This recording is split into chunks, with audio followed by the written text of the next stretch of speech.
our last poll of the evening and share the results with you.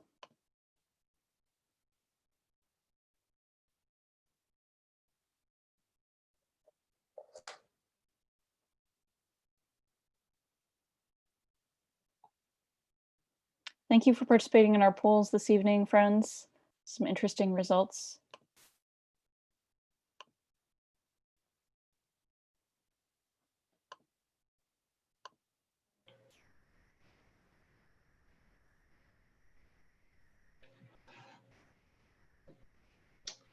Thank you, Rhonda.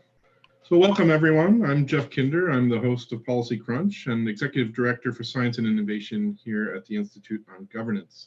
For those of you who may not be familiar with the IOG, we're a not-for-profit think tank here in Ottawa, and you can learn more about what we do at our website, iog.ca. Policy Crunch is our monthly speaker series where we explore issues of disruption and convergence in public policy and governance. Tonight's topic is governments in transition, the COVID effect in Canada, the US, and the UK. And we have a stellar lineup of speakers who you will hear from very soon. Before we go further, I would like to acknowledge that at least those of us in Ottawa are convening on the traditional unceded territory of the Algonquin Anishinaabe people. I also want to announce that this will be our last crunch of the 2019-20 season. We plan to launch our third season this fall, and if any of your organizations are interested in being a sponsor of the series, please get in contact with us. I also want to take this opportunity to put in a brief plug that on September 14th, we'll be hosting, along with our partner Queen's University, an online day-long summit on the topic, Has 2020 Changed Everything? Reimagining Public Governance. This will take place in the week just prior to when Parliament will be convening, and we're very excited about the list of big names that we're lining up for that event, so we hope you can join us.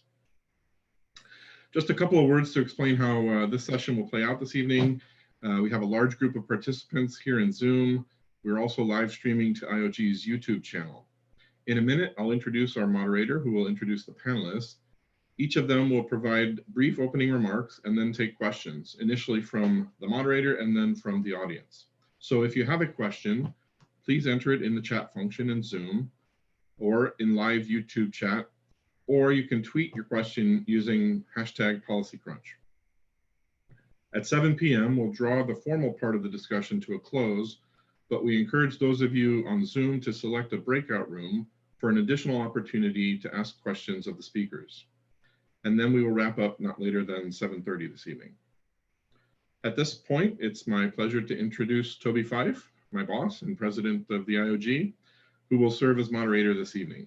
Toby has assembled a great panel to crunch the topic of the COVID effect on governments. Toby, over to you.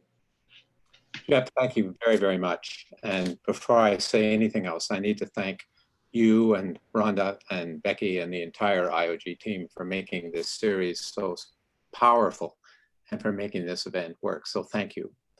I want to introduce the panelists by first introducing the concepts that I think we need to start thinking about. COVID-19's proven that governments have a significant role to play in society. From driving health outcomes to rethinking supply chains, they've designed policy and implemented programs quickly in response to the pandemic. And according to a global survey, during the pandemic, citizens actually said they trusted government more than business, media, and NGOs, and that is a first. New challenges have been discovered. In Canada, our disgraceful care of seniors, for example. Old ones remain: climate change, diversity, and inclusion.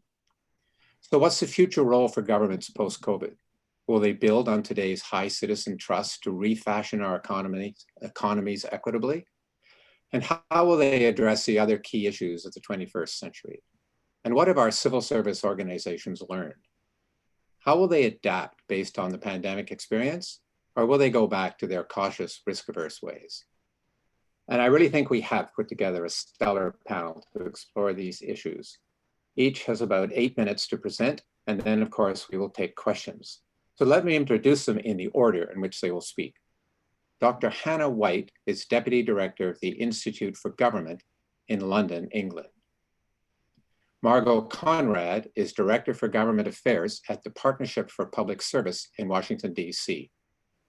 Andrew Graham is an adjunct professor at the School of Policy Studies at Queen's University in Kingston, Ontario, and a former federal government assistant deputy minister.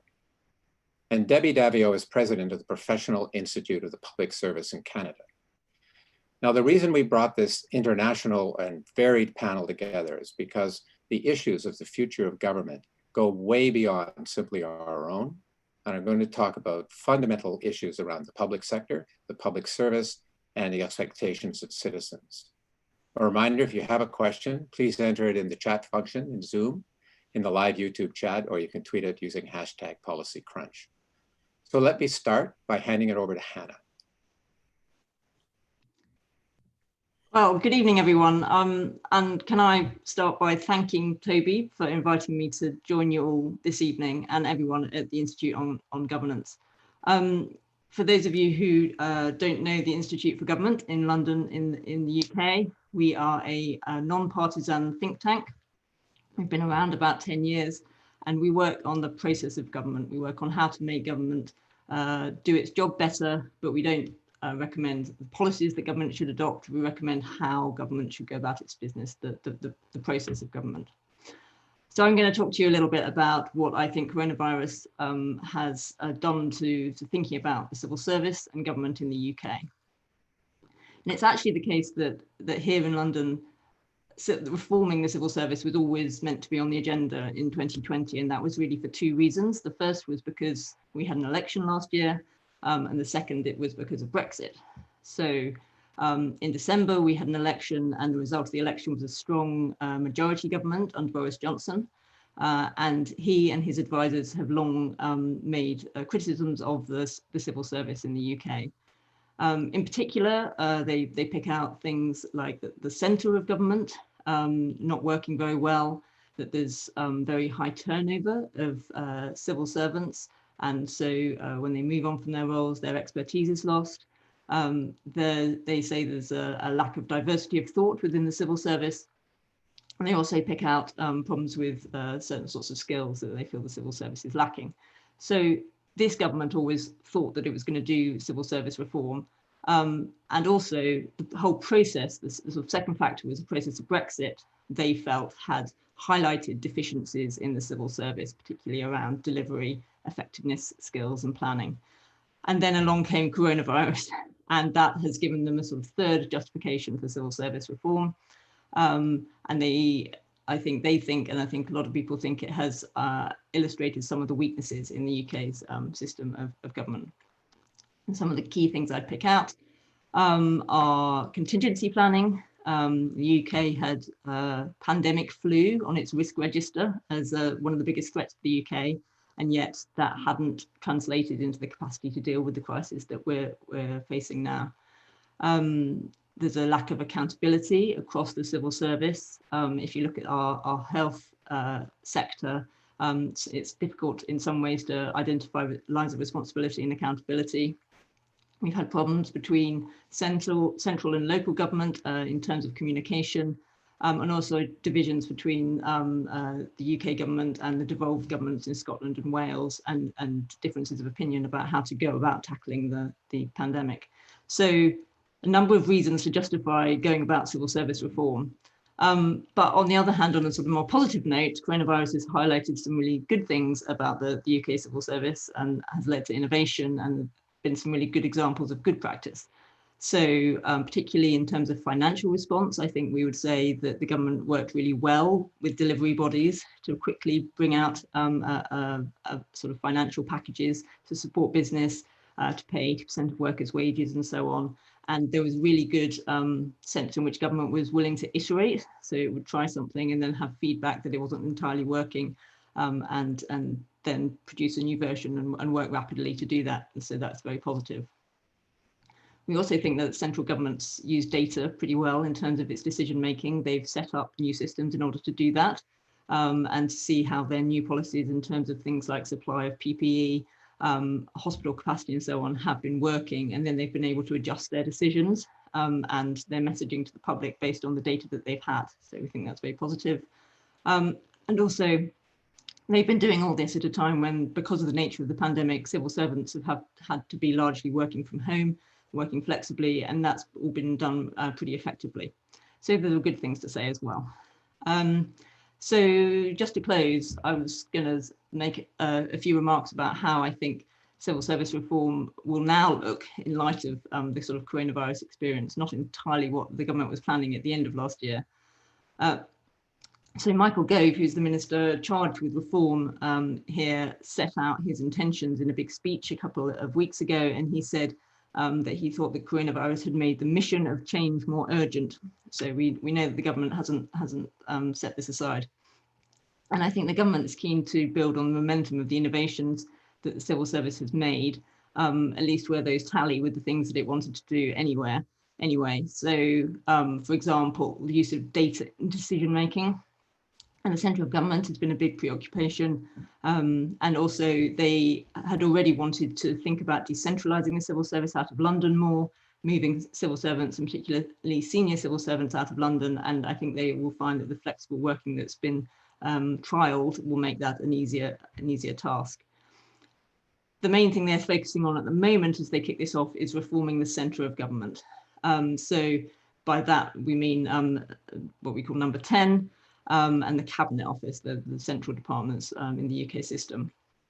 And we think there's going to be an inquiry, as there may be in other countries, into how the government has handled coronavirus. And we think that the way in which the centre failed to take a grip on the issue and deliver what needed to be done is likely to be a focus of the inquiry.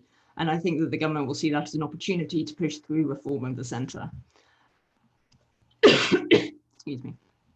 And the government have been making personnel changes at the centre.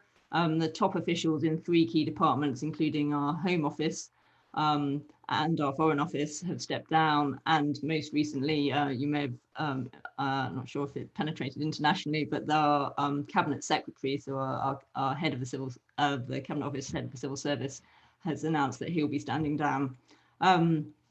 And he was subject to a lot of negative press briefings from the government about how coronavirus was handled. And you can draw your own conclusions about to what extent that's true or to what extent it's preparation for the inquiry that we think is coming. So it's not yet clear. This is, the beginning of the process. It's not yet clear whether the government is going to sort of make a few changes of personnel at the top, or actually really go about reforming the centre of government, which is a lot harder work than it might look based on past experience. We think, there are a lot of wider issues. It's not just the centre. They need to look at things like accountability, as I've said, relationships between the centre and local government and devolved government. And they need to appreciate, I think, the government. I would just sort of note in closing that the civil service in the UK has been under strain for some time.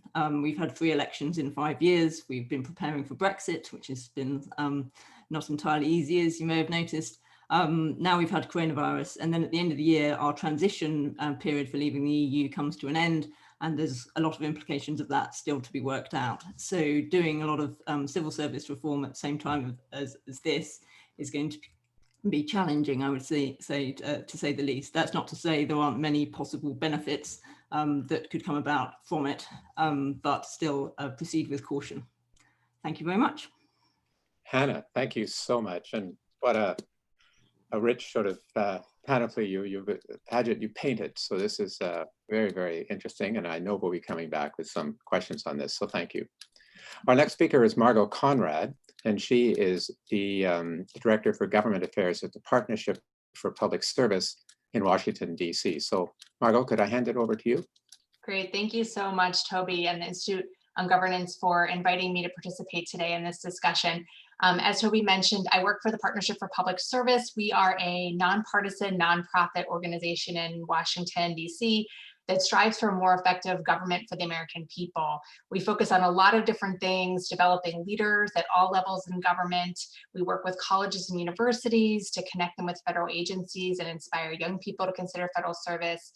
We run an awards program to recognize outstanding civil servants, publish research, do advocacy. It's a big mission for an organization of roughly 100 people. So the theme today is governments in transition, and there's a lot of territory we could cover.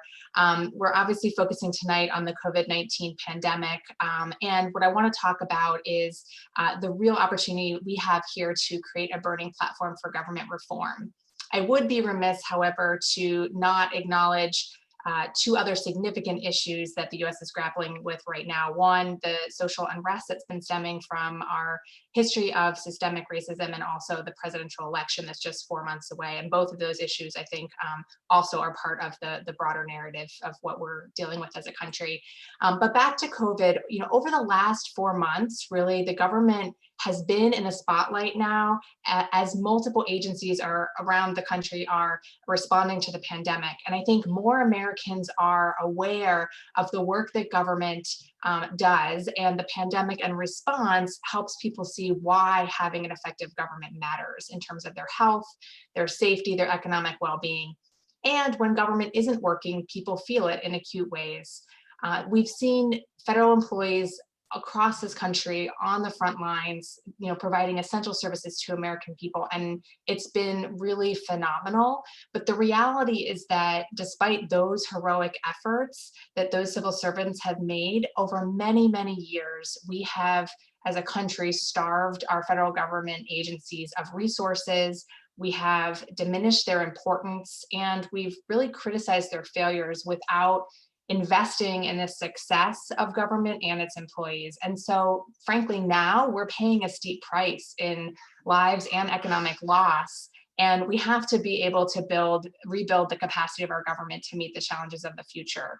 So at the partnership, what we're really focusing on is capturing the lessons learned from the pandemic. And we want to provide ideas, data, research, and contribute to meaningful debate and solutions about what the future government reform vision can be. So what I wanted to share today is preview. There are really 5 different areas that we're focusing on in terms of this future government reform vision.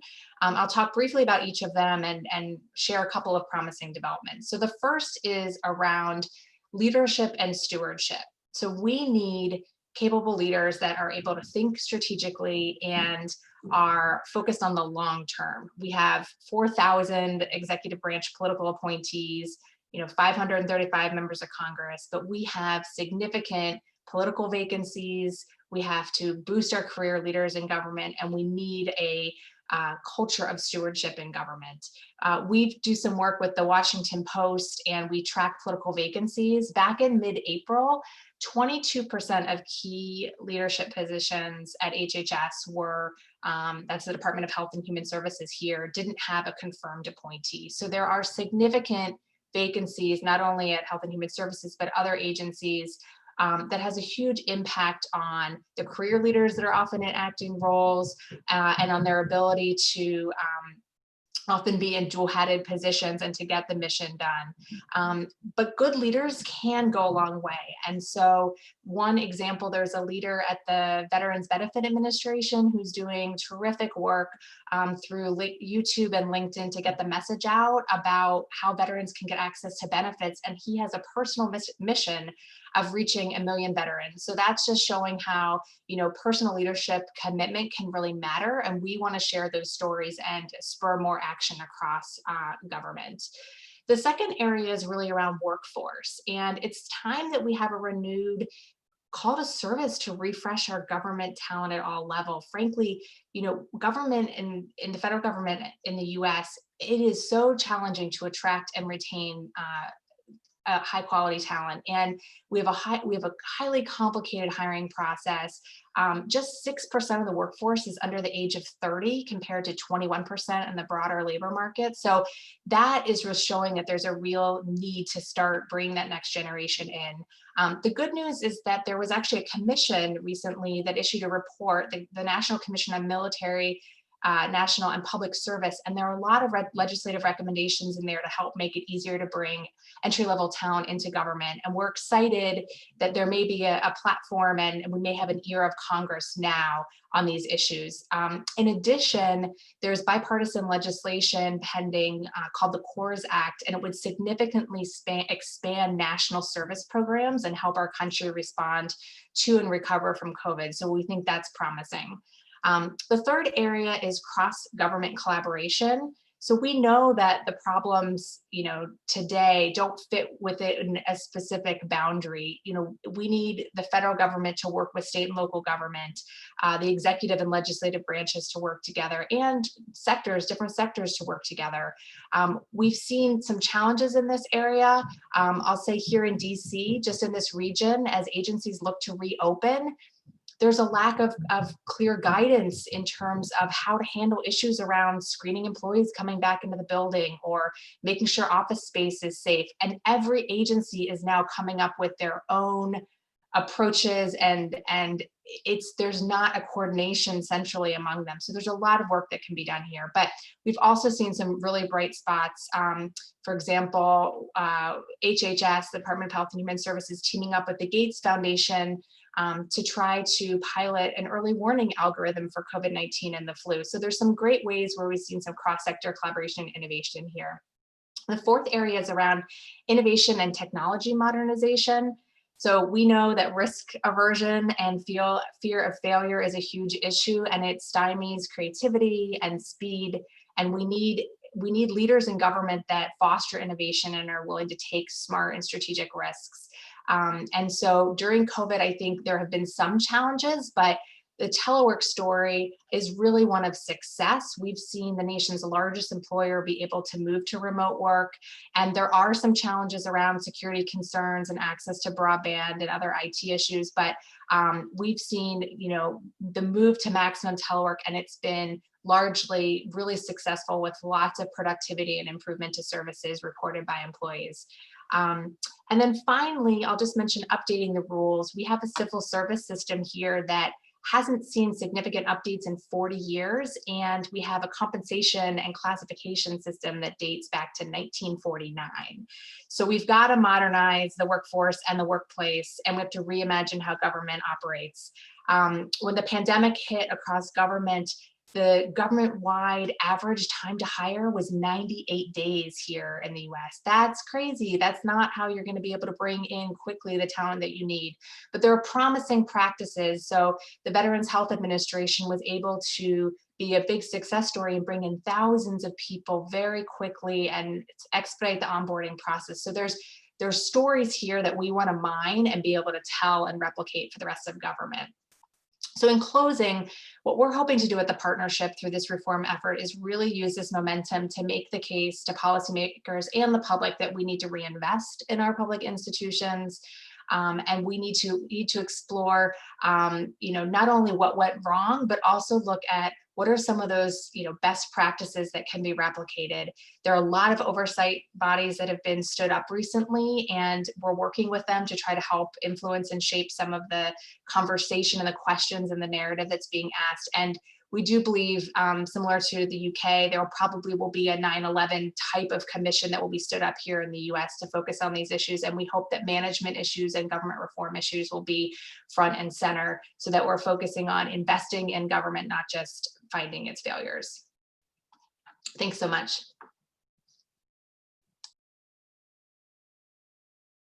There we are. Got to undo the mic. Thank you so much, Margot. Much appreciated, and very interesting to hear your list, particularly, of course, because you are talking to people mostly in the Westminster system, which is slightly different than the American, and yet your shopping list of 5 areas is absolutely fascinating and apropos, and I'm sure there will be some comments about that. So thank you again. Let me introduce our third speaker. Andy Graham is an adjunct professor at the School of Policy Studies at Queen's University in Kingston and a former federal government ADM. So Andrew, can I hand it over to you, please? So are we broadcasting, Toby? You are now. Good evening, everybody. It's a real pleasure to be here.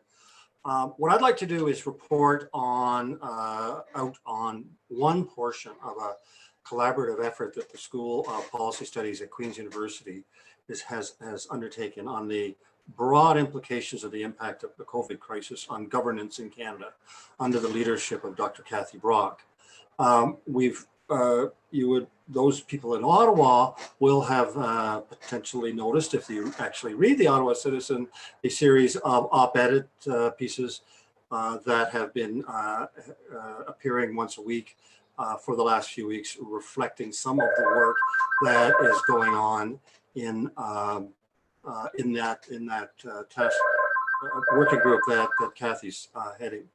A white paper is going to be published in early September, bringing in all of the areas. My focus as a player in that group, working with such distinguished Canadians as Toby Fife and my colleague Eugene Lang, has been on the public policy and public sector implications of COVID. And so what I'd like to do is report out what our running conclusions are at this point, with the codicil that much more is going to happen before this is over, and a clear understanding that there's a lot of conversations going on that haven't really crystallized yet. But our central question has been whether COVID is just an emergency to be managed and resolved, and many people believe that, or whether it has created some major policy imperatives and opportunities. We believe that it's the latter, and we also believe that the challenges, the policy challenges, without offering solutions at this point, because certainly that could flow from the work post the publication of the white paper, represent two kinds of policy challenges. One is to recoup and repair the fault lines that emerged in the crisis. Here I'm talking, and I'm going to speak a bit more about long-term care and globalization. We want to talk about this. We're characterizing these as the nasty problems. They've arisen. They're going to require a response of some kind. Then the other is to unwind, what we're calling the great unwind of the many policies put in place to address the crisis in a way that addresses some fundamental public policy challenges and creates an opportunity to improve fundamentally these policy areas. And we're calling these and characterizing these as these are the wicked problems that have arisen. But they're also the wicked opportunities that have arisen. So let's start with the nasty issues and how they're going to impact public policy. Long-term care, and as Toby has already alluded to, and the tragic deaths of residents and the overwhelming of service personnel has finally exposed one of the great lies in Canada's healthcare system. Put simply, long-term care, often touted as the solution to the bed blockers in acute care and the service much in need as the boomer generation ages, is actually not part of the national healthcare system at all. It's a hodgepodge of provincial, local, and private programs, some publicly funded and some not, some regulated well and some not, some with frontline workers paid at appalling rates.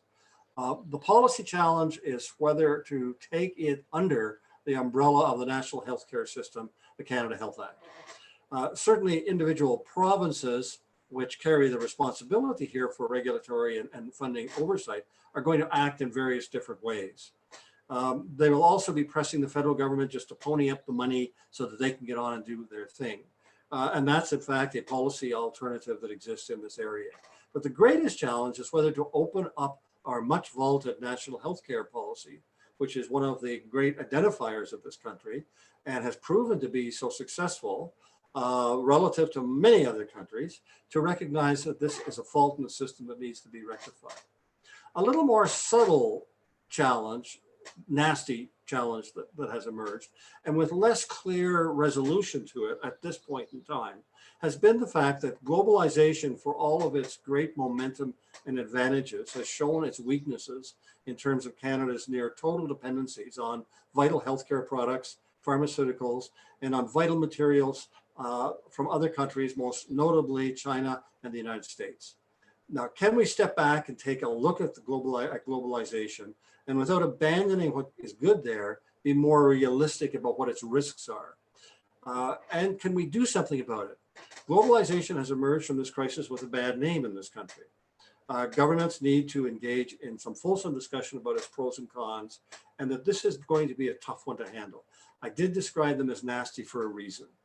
And this is going to be a particularly nasty one that will have to be dealt with. Otherwise, it's going to fester.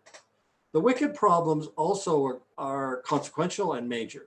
but more amorphous and to a certain degree more in need of in-depth policy leadership. The first we're calling the Great Unwind. New income support programs were quickly implemented, almost overnight in some cases. Their impacts were immediate. Now, what happens when they end? Or, and this is the challenge of the Great Unwind, what should end and what should be integrated or replace the existing policy framework? We're hearing lots of talk about basic guaranteed income, et cetera, et cetera. What we also have to realize is that the existing income support systems, such as employment insurance, are designed for an industrial era, failing to accommodate the gig economy and the emerging economic imperatives of the day. The great unwinding of emergency income supports suggests new income support systems reflecting modern realities. And this is, I think, is one of the big reasons this is a wicked problem, that not simply should they be seen as income support challenges, but then how do you create incentives for innovation that allow, in the new employment environment, allow a less of a you're in or you're out, but in terms of getting income support, and allow for transition to be more oriented towards full-time employment. So this is a challenge. It's not as easy as one solution, and therefore is recommending a little more studied approach than just snapping a finger and putting in an income support. The second big wicked problem is, once again, kind of like globalization, as we're identifying it, in the sense that there's an amorphous quality to it. We're calling it, for want of a better words, and the better words may emerge soon, strategic risk mitigation. What this crisis showed more than anything was that for too long we have viewed public safety and risk in a very siloed way, often leaning too much towards the traditional security threats and not understanding that true public safety involves many players in this connected, globalized world. Public policy that integrates a much broader understanding of global risks to Canada needs to incorporate not just health matters, but the broader concept of Canadian sovereignty and national security. Can Canada start to reconsider the concept of national security, taking on board a genuine all hazards view of risk, including health, racialized inequalities that weaken us all, supply chain dependencies, and the need for a new definition of strategic reserves. I'm mindful of a recent comment by the Nobel economist Joseph Stiglitz said, referring, I have to say, to the United States, but it does apply to us, we have built an economy with no shock absorbers. The idea of strategic risk mitigation is to build those, is about building better shock absorbers. This will take a thorough rethink of what we call public safety today. And we suggest that the real objective is strategic risk mitigation in all its forms. So there you have it, the nasty and the wicked. The nasty demand immediate attention and will probably get it in some form. The wicked are real opportunities to make better policy. Will they get it? We aren't sure at this point. Thank you. Andrew Graham, thank you so much. Before I go to our last speaker, let me remind you, if you have a question or a comment, please enter it in the chat function in Zoom, in the live YouTube chat, or tweet it using #PolicyCrunch. We're going to have time for some discussion after the panelists. And then, of course, at the top of the hour, we will go into the breakout rooms. So our fourth and last panelist is Davi, who's the president of the Professional Institute of the Public Service of Canada. Davi, over to you. Thanks so much, Toby, and thanks to the Institute on Governance for putting on the Policy Crunch and for having me. For those of you who don't know me, I'm Davi. I'm president of the Professional Institute of the Public Service of Canada, which is a labor union representing approximately 60,000 federal public servants, professionals, primarily scientists, researchers, healthcare workers, auditors, IT folks, and altogether they played a really important role in keeping Canada's head above water during the pandemic. And so unlike in the UK and in the US, I think the pandemic demonstrated the strength of our public service and the strength of our government. And it's no wonder that the trust of Canadians has been bolstered by all of this. When Canadians needed the public service and when they needed their government at all levels, not just the federal government, but provincial and local governments as well, they were there for them, and they were there quickly. And that meant that the public service had to be way more agile than it had ever been before, and definitely produced quick innovations in terms of delivering some of the important pieces like the CERB, the benefit for unemployed Canadians. A project that took weeks, but might otherwise have taken months, not because of the work that needed to be performed, but because of the red tape and the bureaucracy that surrounds that work, and sometimes the many levels of approval that may not be necessary to that extent. And so they had to be a bit more less risk adverse in terms of delivering programs like that. But even things like communications went really well. The public service was able to adapt quickly and continue to deliver on critical services while sending the vast majority of the public service to work from home. And definitely supporting those workers has been key to making this all work all right. And, I guess from my perspective, a strong world-class public service is what really saved Canada, and certainly the numbers and the flattening or the planking of the curve demonstrates that there has been sound policy and decision making around the pandemic. And, it's been, I remember a study coming out of the UK a couple of years ago that identified Canada as having the best public service in the world.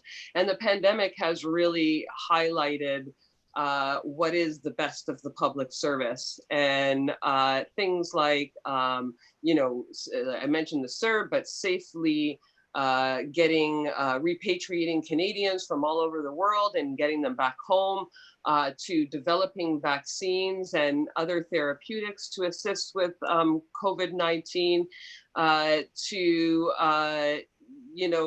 volunteering when the work that they normally do couldn't be done because it was putting Canadians at risk.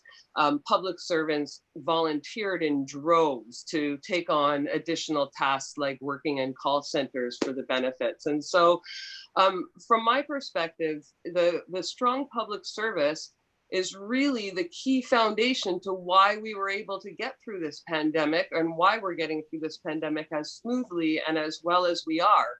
And so not to see the world through rose-colored glasses, I see that there are threats now. There's a government that's spent bucket loads of money keeping Canada afloat. And, history has certainly proven that governments look to their workforce to find savings first. And I think that that's not just a threat to my members and their livelihood, but a threat to the safety and well-being of Canadians, given that that strong public service was key to protecting them this time around.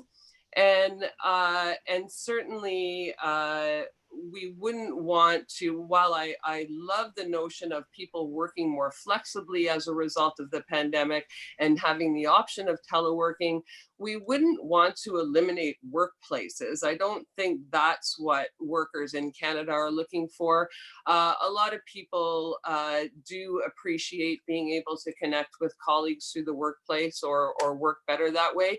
And a lot of work simply cannot be done remotely anymore, remotely, because of the work that it is. It's operational work and it requires you to be on site. And so there are definitely some exceptions to what can and can't be, create an opportunity for people to telework. But things like being less risk adverse, hopefully, will come out as opportunities from this pandemic. Forced change management, we're always slow to change in the public service, but this has forced us to expedite the kind of necessary steps to to make that change, and potentially a reduction of bureaucracy going forward that would allow public servant professionals to do what they do best, and that's deliver on services to Canadians. And I know just from previous speakers, in Canada, it takes 98 days to staff, or in US, it takes 98 days to staff a position. In Canada, it can sometimes take up to a year. So that's a barrier. There's definitely a lot of bureaucracy that can be torn down around staffing processes that can address some of these broader social issues. And, things like investing in technology. A lot of investments have been made over the past months, but those investments will need to continue in order for us to be able to capitalize on some of these improvements in the long term. And so, a lot of good work has been done in Canada's public service. I'm extremely hopeful that we'll be able to take some of these great things and advance those into perpetuity, that they become the normal going forward, because there are a lot of benefits, but not to be blind to the threats also. And there are, mental health issues that need to be addressed, people needing to be able to adjust to this new reality, and the supports that will be required for workers to get there. And I'm hopeful that the government agrees with me on this, that the Canadian public service and the leaders of that public service agree that the best thing for this country is to keep its workforce safe and healthy, so that they can continue to deliver really critical services for Canadians. So thank you so much, Toby. Thank you, Debbie. So look, a couple of questions have come in, and I want to get to them. Let me just suggest the conversation could go in kind of two directions, both equally appropriate, and in fact, the questions seem to be following into one of these two camps. One is to look at the institution of the public service, so the kind of what we might call machinery type issues around the nature of the public service and how it's responding and how it is going to need to respond. And then there is, if you like, a bucket one might be talking about in terms of the great policy opportunities and risks that governments face.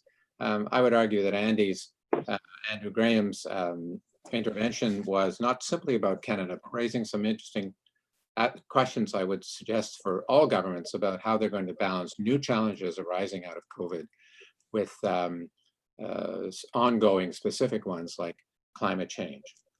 Let me start though with a policy type question, and I would, Margot, I'm going to start it with you, and then to Hannah, and then to our Canadian ones. There's a good discussion starting in this country around the notion of a minimum basic income. And this as a response to how governments had to intervene in order to protect Canadians from the shutdown economy. Can you see this being considered as part of the policy discussion in either the US or the UK? Margot, do you want to start from your perspective? Sure. So I think it's a great question, and it's not something that the partnership has weighed in on as an organization. So I'll start by saying that. I don't know. I don't know whether, it's something that I don't know whether it will have traction right now, frankly. I don't know. I think that we're seeing incredible challenges right now with such high unemployment, and we're seeing so many households where, one person is working and the other has to be at home now to care for a family member, and it's incredibly challenging. But I don't know whether there is the political will at this point to do it. I would be really interested in hearing a little bit more from the folks in the UK on their perspective as well. Yeah, Hannah, let me hand it over to you, because one thing that's so interesting about this concept is that there is a case that both the left and the right can make for it, of course. Sure, and in the UK, I think, though, there has been some discussion of it in the current context. I think there was a group of politicians who wrote early in the coronavirus pandemic, wrote a sort of public letter calling for the government to consider this as a way to support people during the pandemic. But the current government, I think, has very little interest in it and hasn't really engaged at all. Interestingly, in the UK, it's more supported by the left parties. But there's some. It's never been a policy of the Labour Party here, but there was certainly people within it who've talked about it as an interesting idea. The place it's had most traction actually is in Scotland, where the Scottish National Party, who are in power in Scotland, are interested in it as an idea, and I think I'm right in saying they've even run some kind of pilot on it, but I don't see it. As I said, we've just got a new government here, and so they'll be around for the next 5 years. I don't see it getting any traction in the UK generally. Debbie, thoughts? Oh, you know, the truth is, I haven't had any discussions with government on this topic. You know, when they determined to give the CERB and other benefit packages, my members just take their marching orders and they deliver. And so we didn't get into the discussion on the policy end of supplying the benefit. I can tell you for sure that if government should decide to go this way, that our members will find a way to deliver it in such a way that there's proper, you know, oversight, understanding that, you know, we had to deliver these benefits very, very quickly. There will have to be some back end auditing. And so if any of those benefits are going to continue into perpetuity, there would need to be some adjustments in the whole process to ensure that that there's, you know, an adequate amount of audit and oversight around the delivery of such benefits. Andrew, where does this fit into the great policy unwind in your view? Well, I think there's two possible futures in this, Toby. One is what you might want to call a royal commission kind of look at this thing, which is to step back and say, you know, the government step back and say, you know, what has this taught us about the notion of a basic income floor? I have to say that I view that, and I did say in my comments, a little skeptically about here's the solution. I think the part of our problem is what's the problem? The other, and so you know, I think there's that course of action from a policy point of view. Government steps back, trying to reason the whole system, trying to reconfigure. The other option becomes the government in the process, and this is where the great unwind theme is what do we keep and what do we get rid of? Okay, what do we keep or what do we stop doing, and why? And usually that will be because we've realized there's a gap there we have to fix. That's of course the Rube Goldberg construction of social policy, which of course is what we do. Okay, so my personal sense is we're going to be going, and this is personal. Okay, this isn't anything to do with the working group's position, because it's not going to take one on that. But rather, it's my view is we will incrementally be unwinding, but it represents, I think we have to voice and say, you know, those of us who can give voice to this, to say, don't just stop things. Think about what gaps you are filling that really need to stay being filled to go into the future. So go big or go incremental. Move into that other basket that I tabled, which is the notion of the public service as an institution or civil service as an institution. Every government I have spoken to has said probably the biggest machinery or institutional challenge is the fact that workers are now working at home, and how are governments going to again, to use your phrase, Andy, to unwind this in order to determine how they're going to deal with bringing them back to work, or if indeed they are going to bring them back to work. So I'm going to start with you, Debbie. What are the risks and opportunities for the government for the government in making these kinds of decisions? And then I would like to hear also from, of course, the UK and the US on this one. Thanks. For sure, I have some thoughts on it.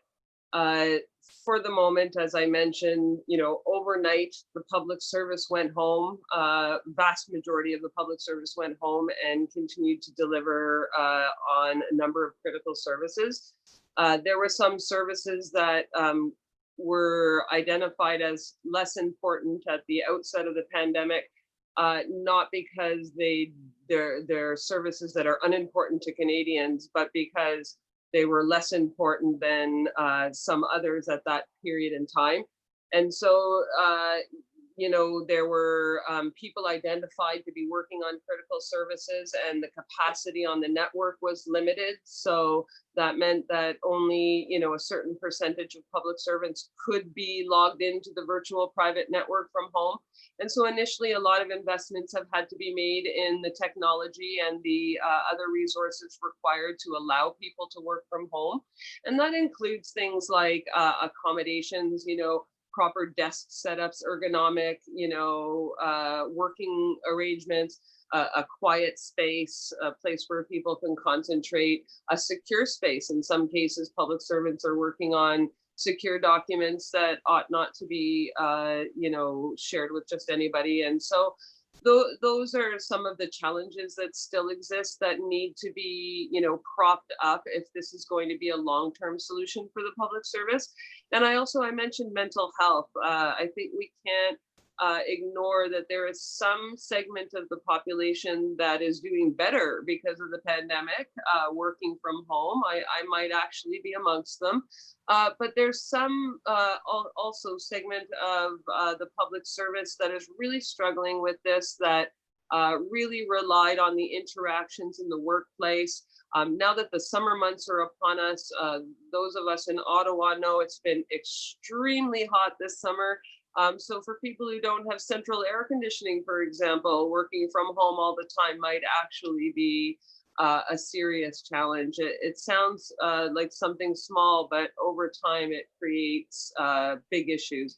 And so, you know, I think those are things that would have to be addressed, but I do see a lot of opportunities around an option for teleworking, but also an option for people to go into workplaces where that is where they feel they are most efficient and effective on behalf of Canadians.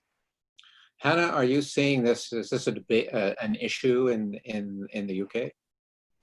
So the main way this is being framed in the UK debate, as I mentioned, is as an opportunity in terms that the government came in with an agenda which is described here as levelling up, which is basically about making the UK less London-centric, less southeast-centric, and the vast majority of civil servants work in the southeast, and I think only 1 in 5 senior civil servants works outside London and the southeast. And so part of the government's wider agenda to spread economic benefits out of that corner of the UK is, I think, correlates with a desire to see the civil service move out, to spread those government jobs out across the UK. And I think that they are seeing the opportunity proven by the fact that these people who were theoretically based in London could work from their homes. They could also work from all other sorts of places across the UK. But that's the sort of the way the government is spinning it here. I think it's very much in line with that agenda, but there are also the sort of the risks, the challenges that Davi's identified in terms of security, in terms of making sure that people are working safely, making sure that people are sort of supported in their home environment, that they're properly accountable for what they're doing when they're working remotely. So all those same issues here as well. Margot, I know you had talked in your presentation about the challenges of coordinating, if you like, but can you see this being an opportunity for a culture change in how the public sector works in the US?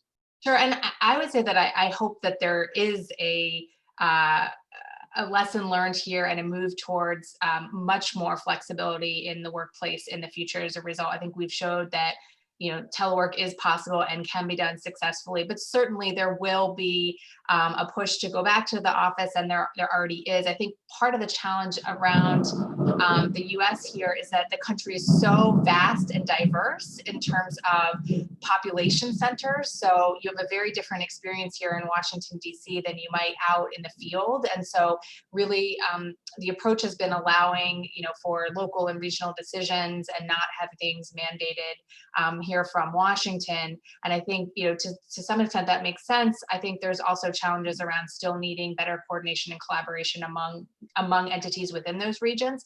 I'm going to put in the chat function.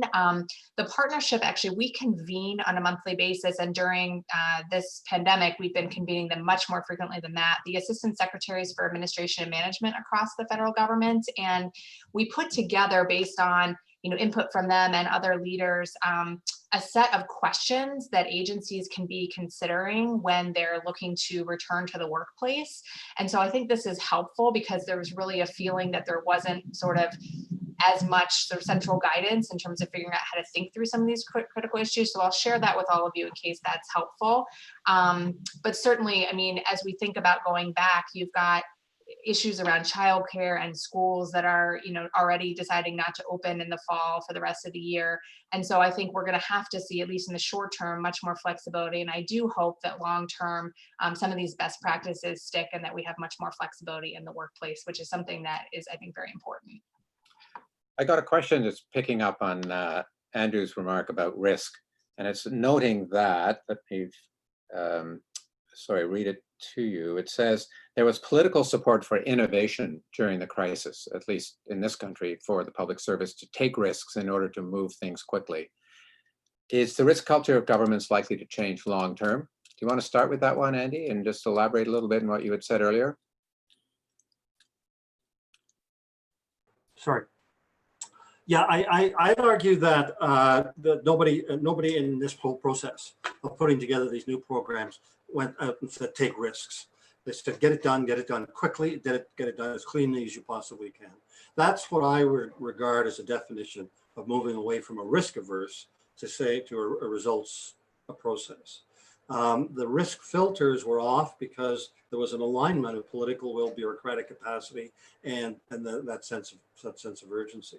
So asking the question then, can that move further into dealing with the broader risk averse kind of approaches in government? Is I'm of two minds. I'm skeptical in the sense that I do believe that the public service has proven itself more than capable of delivering the goods and of rising to the occasion.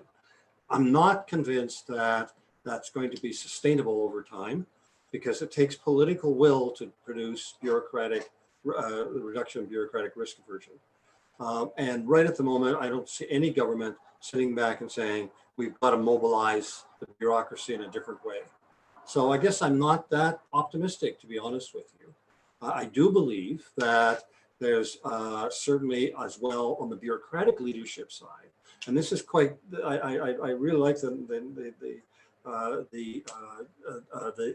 Margot's intervention around getting to the senior bureaucrats. I also don't see at this point in time the senior bureaucracy, at least at the federal level, I certainly see it in a couple of provinces, are saying we've got to rethink how we're going to do things. Okay, so we don't have that consensus. Do you think that inquiries looking into COVID and maybe pointing out problems would have an impact on the risk culture of the civil service? Yes, I think that they're very, inquiries are very much part of the culture here, and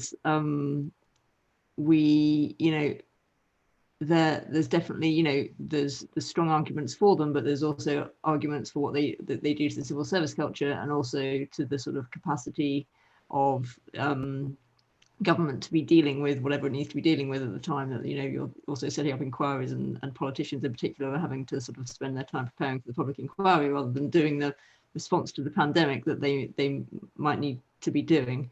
So, what we have said at the Institute for Government in the UK is that what we need is really a sort of very quick fire inquiry to be done quickly.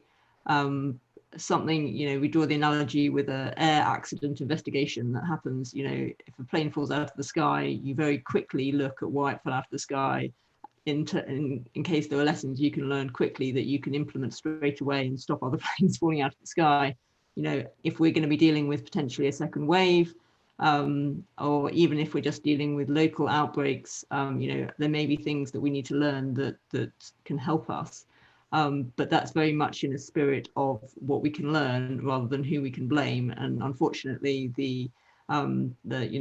where some of the inquiries that we've had in the past, which have touched on civil service issues here, have tended to end up being much more in the blame space. And I think that just does have a really deadening effect on the civil service appetite for risk. And it's ironic, because we have a government who say that they want to change that, who say that they would like more risk taking and more innovation. But I'm not sure that an inquiry is gonna help that. Margot, give you the last word on that one. Sure. I mean, I certainly hope that we can continue to promote a culture of innovation in government. I think it is challenging, but I think that it's individual leaders that we see that are stepping up and are willing to take those risks right now that makes all the difference. And I would also say that I think there's a huge role for Congress here in its oversight role to be asking what leaders are doing to promote innovation, a culture of innovation in their organizations, what they're doing to take smart risks. If we could change the narrative so that it's about that's the expectation, I think that we're going to have an opportunity for greater success in terms of promoting innovation in government. Toby, can I just say before you wrap it up that the federal government has been extremely risk adverse. I'm not sure it could get any worse. And certainly during the pandemic, it got a lot better. And I hope that some of that will be retained, if not all of it, because it really does make for a more productive public service. Thank you, everyone. We have reached the end of our part. Let me now hand it over to Jeff, who's going to talk to us about the next steps. And thank you again to Debbie Davio of PIPS, Andrew Graham from School of Policy Study at Queen's, Margot Conrad at the Partnership of Public Service, and Dr. Hannah White at the Institute for Government in London. But they're going to stick around, so don't go away. And Jeff, I'll let you explain how that's all going to happen.